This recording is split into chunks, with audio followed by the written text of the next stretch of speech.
Vamos a conversar con el ex procurador anticorrupción, Julio Arbizu. Ya está en línea telefónica con nosotros. Don Julio Arbizu, ¿cómo está? Buenas tardes.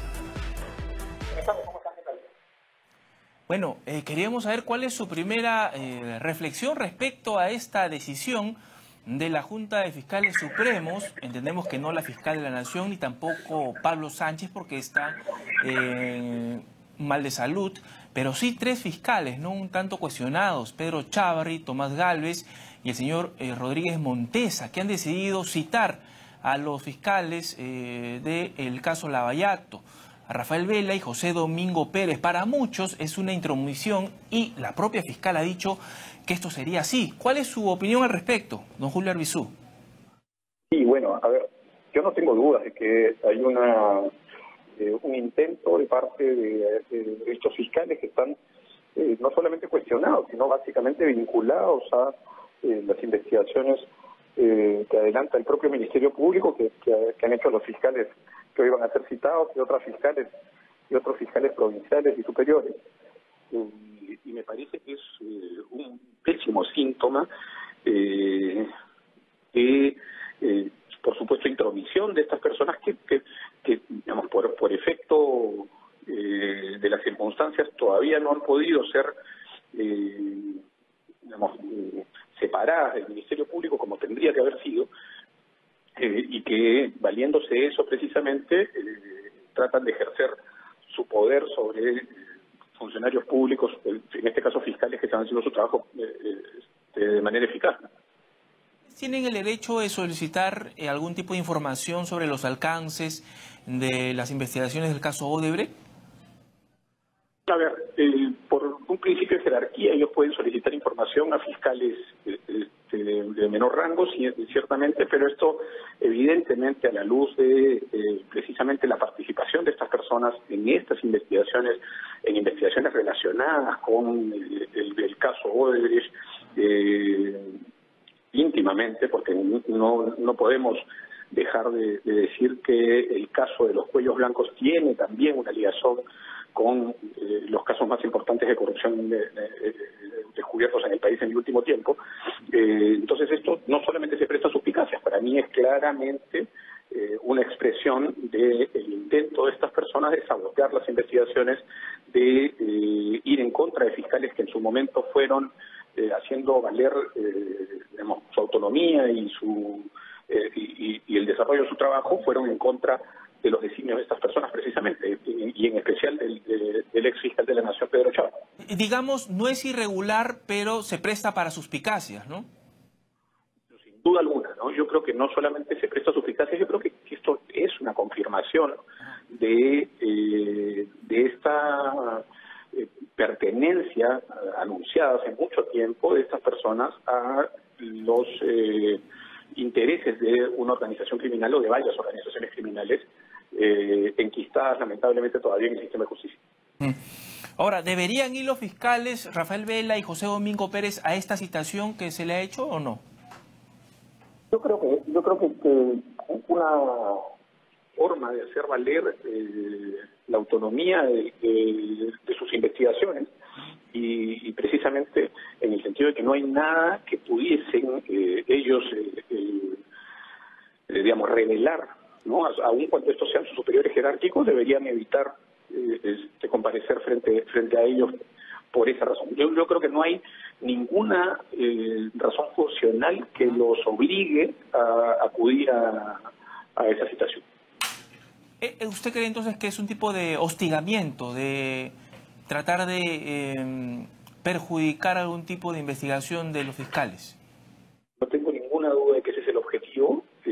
Por supuesto, lo han intentado más de una vez en distintos momentos, con distintas herramientas, incluso a riesgo de sabotear el propio acuerdo de colaboración con Odebrecht, y esta no es sino una expresión más de esa intención de estos fiscales, ¿no? Estos fiscales que han sido, insisto, vinculados a organizaciones criminales que en el marco de los casos de corrupción que se han descubierto en el último tiempo tienen directas implicaciones, ¿no?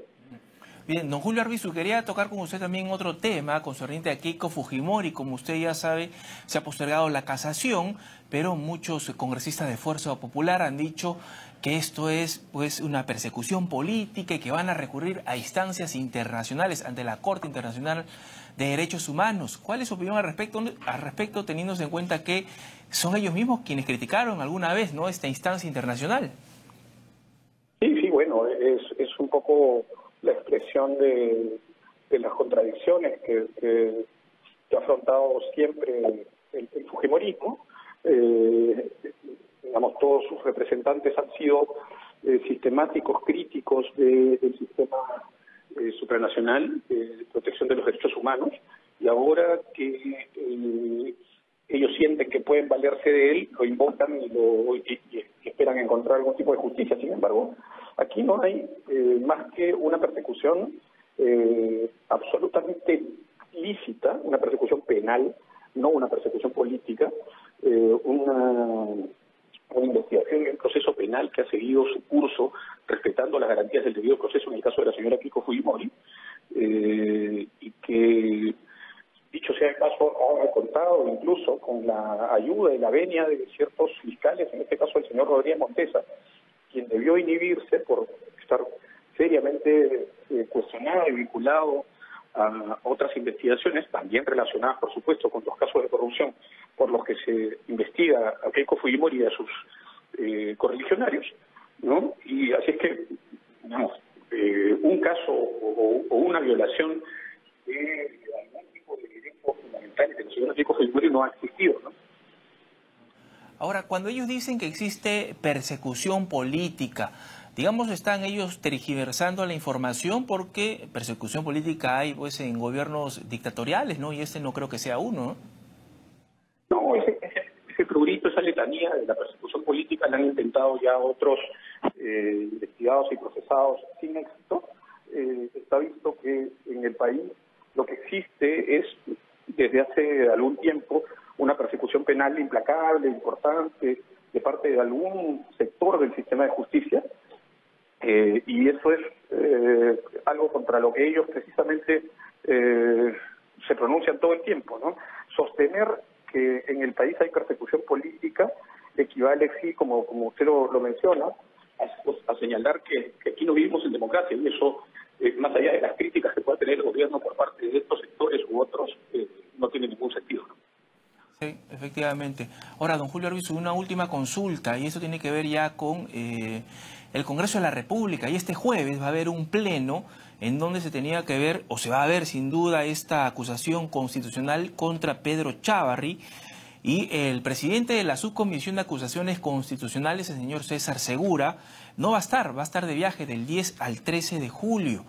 ¿Se presta para suspicacias? ¿Es algo, algún tipo de, digamos, situación que uno no quisiera se pueda presentar para poder nuevamente tirarse abajo alguna denuncia contra Pedro Chávarri?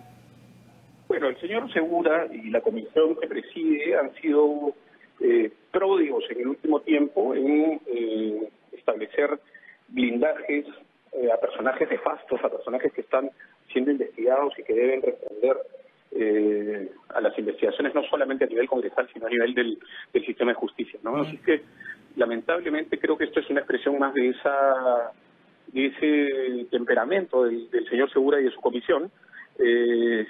Lo lamentable es que esto va generando un efecto nocivo, ¿no es cierto?, según el cual, por un lado, en simultáneo, el sistema de justicia parece funcionar, pero el Parlamento insiste en ir contra la corriente, contra esa corriente precisamente. Bien, muchas gracias, don Julio Arbizu, ex procurador anticorrupción, por la comunicación con TV Perú.